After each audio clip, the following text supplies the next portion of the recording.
তাই মদিনা শরীফের নবীর মসজিদে যান, রিয়াজুল জান্নায়, যেইখানে 1 রাকাত নামাজ পড়লে 50,000 রাকাতের সওয়াব হয়, ওই রিয়াজুল জান্নাহ, যেখানে আল্লাহর নবী বলছেন এটা দুনিয়ার জান্নাতের বাগান। একবার জোরে বলবেন কি সুবহানাল্লাহ। ওই রিয়াজুল জান্নায় সে 40 দিন কাটাই দিয়ে আসলো, কিন্তু সে যে ঘুষ খাইয়া মানুষের রক্ত শুষে নিয়ে খাইলো। আচ্ছা আপনারা বলেন, ওই যে সে মানুষের হক নষ্ট করে দিল, এবার আপনারা বলেন এই লোকটা 40 দিন মক্কায় কাটাইলে আপনারা মনে করলেন কি 40 দিনে তার নামাজ হবে? শুয়োরের গোশত খাইয়ে কেউ যদি নামাজে দাঁড়ায়, জোরে কার নামাজ হবে?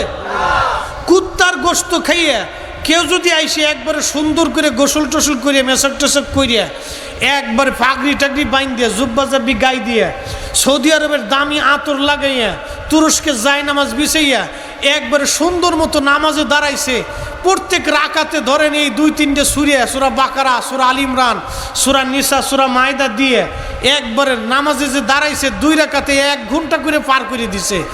এই 2 রাকাত নামাজ পড়তে 1 ঘন্টা পার করছে। সারা কোরআন শরীফও যদি 1-2 রাকাত নামাজ পড়ে খতম করে দেয় আর কুত্তার গোশত খেয়ে এসে যদি নামাজে দাঁড়ায়, আপনারা কি মনে করেন নামাজ হবে?